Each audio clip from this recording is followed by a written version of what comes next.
Welcome. This is Richard, and I want to welcome you to the Innovation Best Practices episodes, where I try to make sure every episode is going to help you sell more and make more from your innovation program using proven and practical best practices that I believe can work for any business and just about every innovation need. I want to give a special welcome to my listeners around the world, listeners in over 80 countries. Hello. Today we're going to be talking about the discipline of innovation, and this comes from a several decades ago article titled The Discipline of Innovation in the Harvard Business Review, written by Peter Drucker. And because it is from a few decades ago, some of the examples in here are from that time.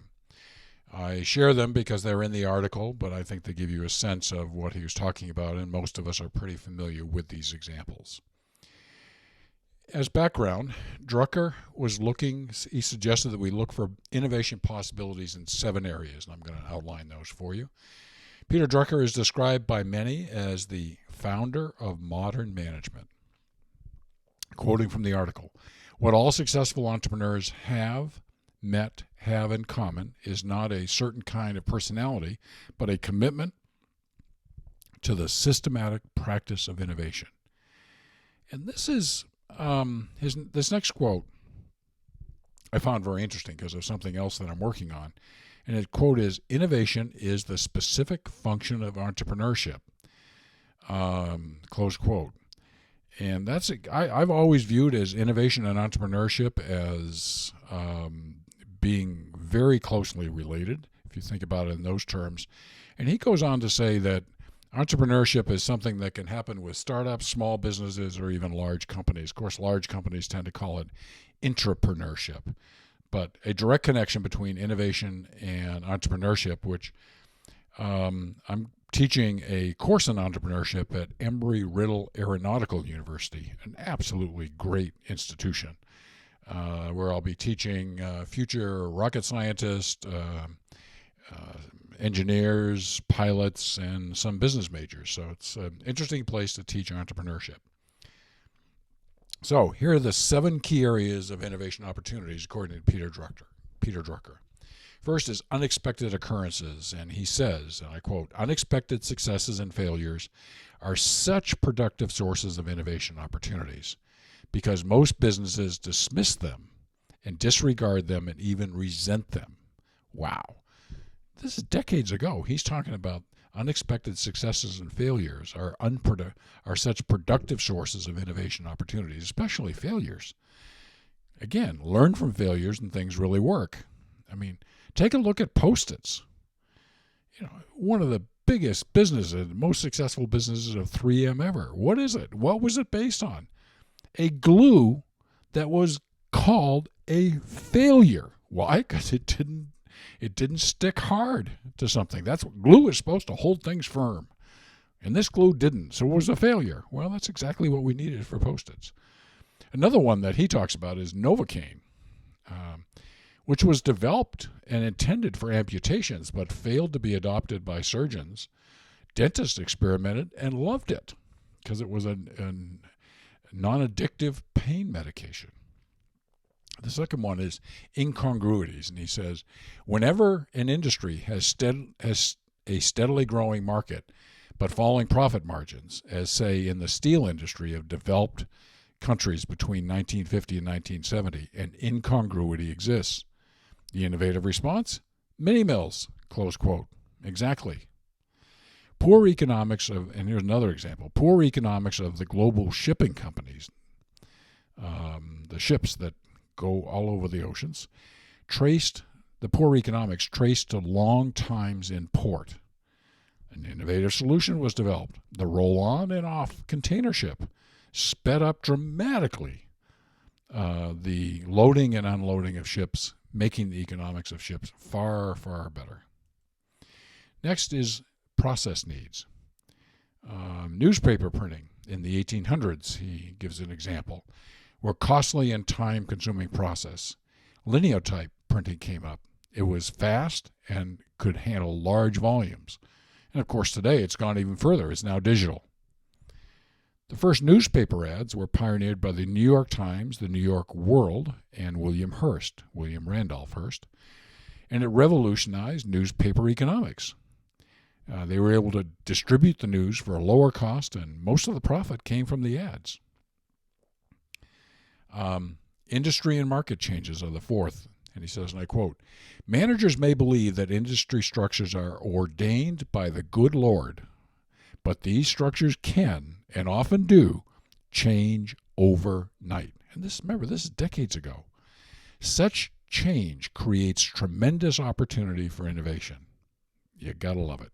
He goes on to say, when an industry grows quickly, the critical figure seems to be in the neighborhood of 40% growth in 10 years or less. Its structure changes.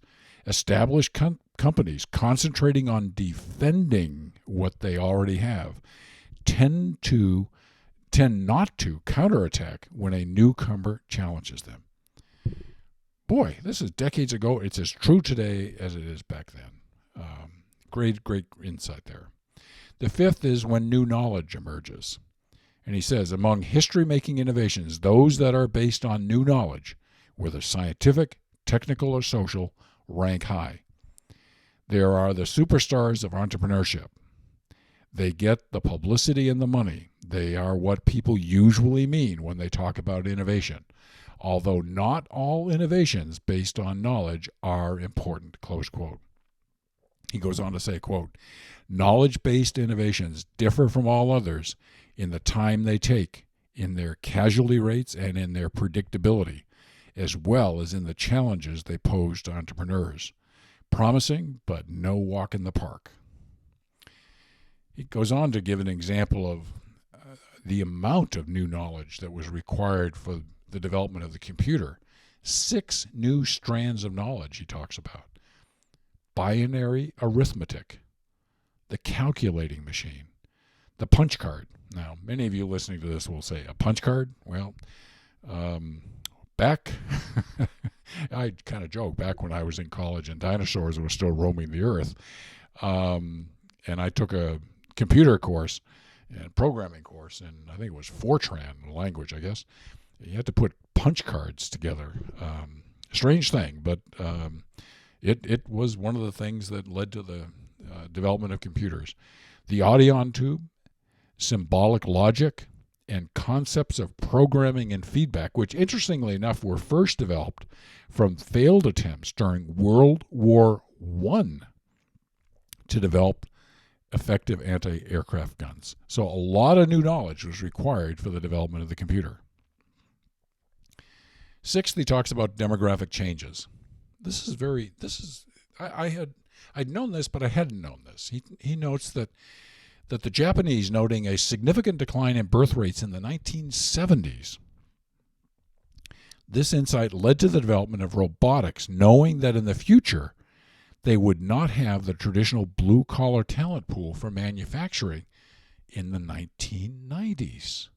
Declining birth rates, won't have in the future the manpower we need. Let's develop robotics. Pretty cool.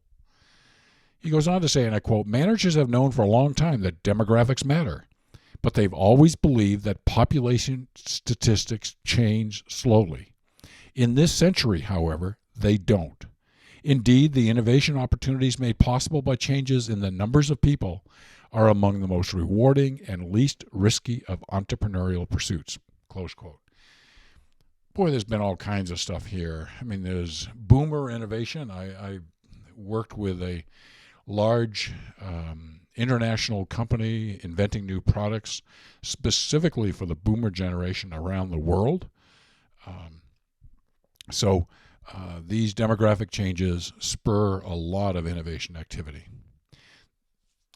Drucker says on innovation, because innovation is both conceptual and perceptual, would-be innovators must go out and look, ask, and listen.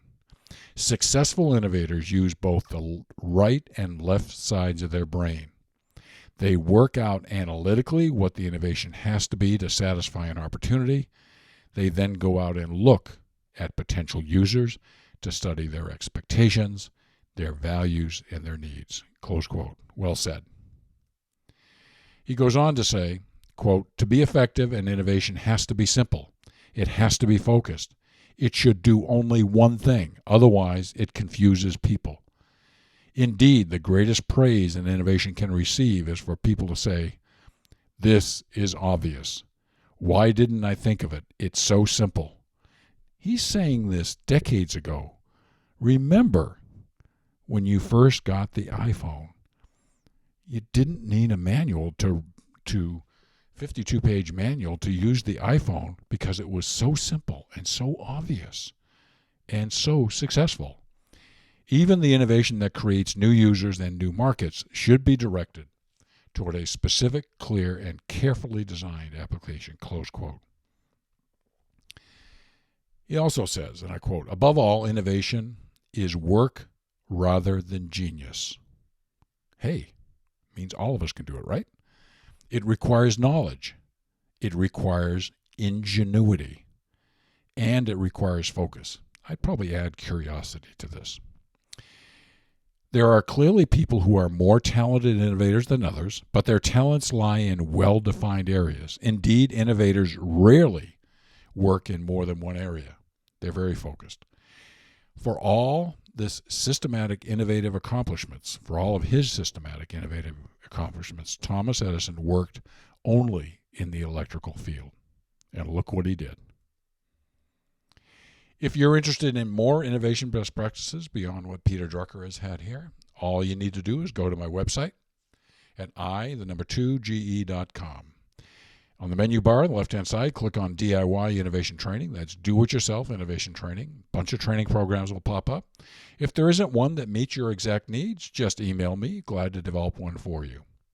Here's what I'm trying to do with this. I'm trying to make you innovation self-sufficient so that you don't need to hire expensive consultants like me and others to do it for you. This can save you tens of thousands of dollars and by getting a world-class innovation program. If you want more resources, one of my 6 books that I've published is titled Proven Practical Innovation That Delivers Results. It's a book that's available only on Amazon in paperback and Kindle forms. It's priced below my break-even cost, so it's a great value. If you have suggestions, comments, or requests, I love hearing from listeners. Just email me at richard@i2ge.com. I look forward to hearing from you. In the next episode, we're going to go in a slightly different direction than we have in many of the episodes. We're going to take a look at boomer trends, so demographic trends, and their impact on innovation. Some very interesting stuff here. So please make sure you tune in for this. As all of you know, I deeply appreciate you taking time out of a busy day to spend it with me. I look forward to reconnecting with you soon, and until then, please have a great day.